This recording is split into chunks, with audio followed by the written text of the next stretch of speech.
Revelation chapter 2. The message to the church in Ephesus. Write this letter to the angel of the church in Ephesus. This is the message from the one who holds the 7 stars in his right hand, the one who walks among the 7 gold lampstands. I know all the things you do. I've seen your hard work and your patient endurance. I know you don't tolerate evil people. You have examined the claims of those who say they are apostles, but are not. You have discovered they are liars. You have patiently suffered for me without quitting. But I have this complaint against you. You don't love me or each other as you did at first. Look how far you have fallen. Turn back to me and do the work you did at first. If you don't repent, I'll come and remove your lampstands from its place among the churches. But this is in your favor. You hate the evil deeds of the Nicolaitans, just as I do. Anyone with ears to hear must listen to the Spirit and understand what he is saying to the churches. To everyone who is victorious, I'll give fruit from the tree of life in the paradise of God. The message to the church in Smyrna. Write this letter to the angel of the church in Smyrna. This is the message from the one who is the first and the last, who was dead but is now alive. I know about your suffering and your poverty, but you are rich. I know the blasphemy of those opposing you. They say they are Jews, but they are not, because their synagogue belongs to Satan. Don't be afraid of what you are about to suffer. The devil will throw some of you into prison to test you. You will suffer for 10 days.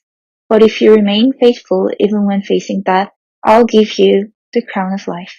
Anyone with ears to hear must listen to the Spirit and understand what he is saying to the churches. Whoever is victorious will not be harmed by the second death. The message to the church in Pergamum.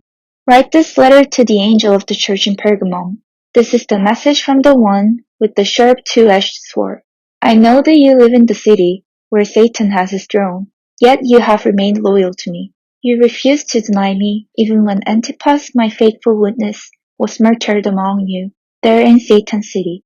But I have a few complaints against you. You tolerate some among you whose teaching is like that of Balaam, who showed Balak how to trip up the people of Israel. He taught them to sin by eating food offered to idols and by committing sexual sin. In a similar way, you have some Nicolaitans among you who follow the same teaching. Repent of your sin, or I will come to you suddenly and fight against them with the sword of my mouth. Anyone with ears to hear must listen to the Spirit and understand what he is saying to the churches. To everyone who is victorious, I will give some of the manna that has been hidden away in heaven. And I will give to each one a white stone, and on the stone will be engraved a new name that no one understands, except the one who receives it. The message to the church in Thyatira. Write this letter to the angel of the church in Thyatira. This is the message from the Son of God, whose eyes are like flames of fire, whose feet are like polished bronze. I know all the things you do. I have seen your love, your faith, your service, and your patient endurance. And I can see your constant improvement in all these things.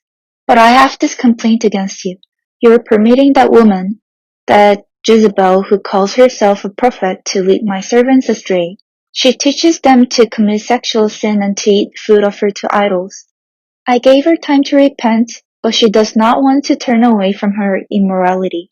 Therefore, I will throw her on a bed of suffering, and those who commit adultery with her will suffer greatly unless they repent and turn away from her evil deeds. I will strike her children dead. Then all the churches will know that I am the one who searches out the thoughts and intentions of every person, and I will give to each of you whatever you deserve. But I also have a message for the rest of you in Thyatira who have not followed this false teaching. Deeper truths, as they call them, depths of Satan actually.